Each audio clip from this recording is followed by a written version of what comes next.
বিচের সৌন্দর্য যদি আপনাদেরকে একটু না দেখাই তাহলে কিভাবে হয়। এই হচ্ছে পতেঙ্গা সি বিচ, আর এখানে বড় বড় শিপ। আমি যদি আরেকটু কাছে যাওয়ার চেষ্টা করি, এখন কি জোয়ার না বাটা, না পানিতে অনেক নিচে, মেবি বাটা। বামে শুধু মানে শিপ আর শিপ এক্স্যাক্টলি।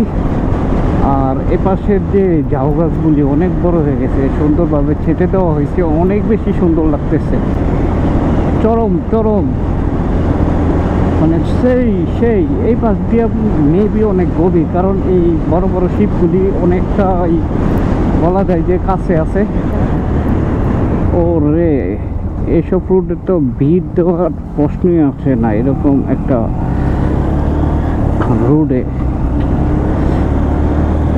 মানে শিপগুলি অনেক নিকটে, এই পাশ দিয়ে মেবি একটু গভীরতা বেশি। আমরা একটু স্লো রাইড করতেছি এবং দুপাশের ভিউ উপভোগ করার ট্রাই করতেছি। মাঝখানে মাঝখানে বিচ আছে, এটা তো ব্যাপারটা ভালো লাগলো না। এরকম রুটে যখন টানে আসবে তখন তো না জেনে টান দিলে ওরে ঝামেলা। এনিওয়ে, আমার চেঞ্জ পকেটটা প্রবলেম করতেছে, কারণ পাহাড়ে অনেক ঘোরা হয়েছে, মানে সেই লেভেলের একটা রাইড হচ্ছে এবং সেই হোয়াট এ ফিল ম্যান, কুল। চলতেছি। আমাদের সাথে বাইক হচ্ছে টোটাল 11টা।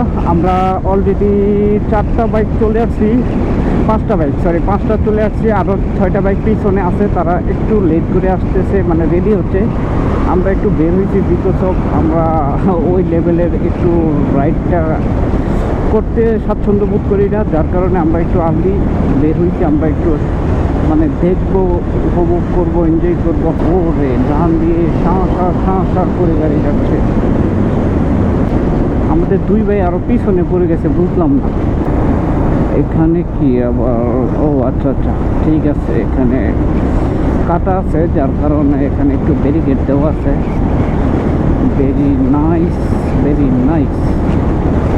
আদারওয়াইজ এখানে একটা অ্যাক্সিডেন্টের পসিবিলিটি থাকার সম্ভাবনা বেশি। আমাদের পিছনের বাইকাররা অনেক পিছনে পড়ে গেছে, আর একটু স্লো যেতে হবে। যারা মানে ভিডিওটা দেখে যাদের ভালো লাগে অবশ্যই প্লিজ শেয়ার করবেন, সাবস্ক্রাইব করবেন, ফলো দিয়ে পাশে থাকবেন।